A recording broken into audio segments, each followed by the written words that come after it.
Good morning friend Priyanka life style नतून आरेकटी ब्लगे आमी प्रियंका आपनादेर सबाइके स्वागत जानाई। सबाई केमन आछेन? आशा करछि खूबই ভালো আছেন আর আপনাদের ভালোবাসায় আমরাও খুব ভালো আছি।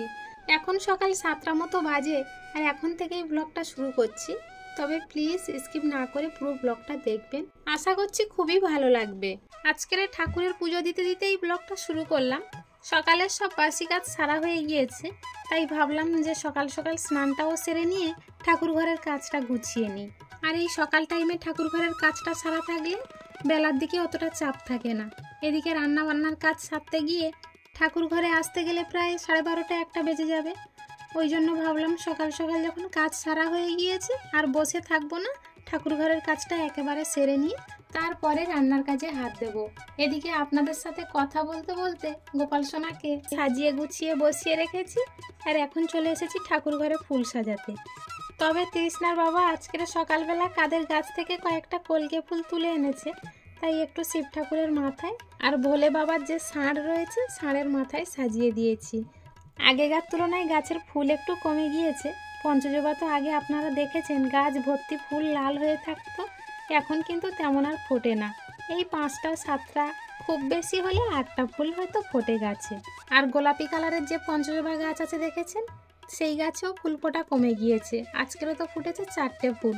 তবে ঘিয়ে জবার পরিমাণটা ঠিক আছে, এখনো পর্যন্ত সবাই ঘিয়ে জবা ফুলটা নিয়ে যেতে পারছে। তবে বর্ষা এসে যাচ্ছে তো ফুল ফোটা একটু কমে যাবে। যাই হোক, আপনাদের সাথে গল্প করতে করতে ঠাকুর ঘরের কাজ কমপ্লিট করে রেখে তৃষ্ণার জন্য নুডলস বানিয়ে দিয়েছি। সবাই চাউমিন খায় কাঁটা চামচ দিয়ে, আর ও নুডলস খাচ্ছে কাঁটা চামচ দিয়ে। আর আগের দিন যে বোতলটা কিনে এনে দেওয়া হয়েছিল মেলা থেকে, সেই বোতলটা ছাড়া অন্য কিছুতেই আর জল খাচ্ছে না। এখন ভাত খেতে বসলেই এই জলের বোতলটা নিয়ে বসে, আবার স্কুলে গেলেই এই জলের বোতলটা নিয়ে যায়। আবার আগেকার তুলনায় এই বোতলটা এনে দিতেই একটু জল বেশি খাচ্ছে দেখছি। আজকের সকালে চা আমি করতে পারিনি, আমি ঠাকুর ঘরে কাজ করছিলাম বলে তৃষ্ণার বাবা চা করে নিয়েছে আর ওরা খেয়ে নিয়েছিল আর আমার জন্য একটু রেখেছিল, কারণ আমি সকালে স্নান করেছি, চা যদি একটু না খাই তখন আবার ঠান্ডা লেগে যাবে, সেই জন্যই। আর পটল আলু বের করে নিয়ে গিয়েছিলাম ঠিকই, পটলটা রান্না করা হয়নি, শুধু ডিমের তরকারি রান্না করেছি। এটা দিয়েই দুপুর পর্যন্ত চলে যাবে, আবার রাত্রে হালকা কিছু রান্না করে নেব। আর এখন তৃষ্ণার বাবার খাবারটা গুছিয়ে তাই ফ্যানের হাওয়ায় ঠান্ডা করতে দিচ্ছি, কেননা এই গরমের মধ্যে এই গরম খাবার নিয়ে গেলে নষ্ট হয়ে যাওয়ার সম্ভাবনা থাকে। তাই আমি প্রতিদিন ভাত গুছিয়ে ফ্যানের হাওয়ায় ঠান্ডা করে তাই আবার টিফিন কৌটো ঢেকে দিই, তাহলে সময় মতো উনি নিয়ে চলে যেতে পারে। চলুন, এদিকে ভাত গুছানো হয়ে গিয়েছে, এইভাবে ঝুড়ি দিয়ে ঢেকে রেখে দেবো, যখন কাজে যাবে টিফিন কৌটোর ঢাকনাটা লাগিয়ে নিয়ে চলে যেতে পারবে।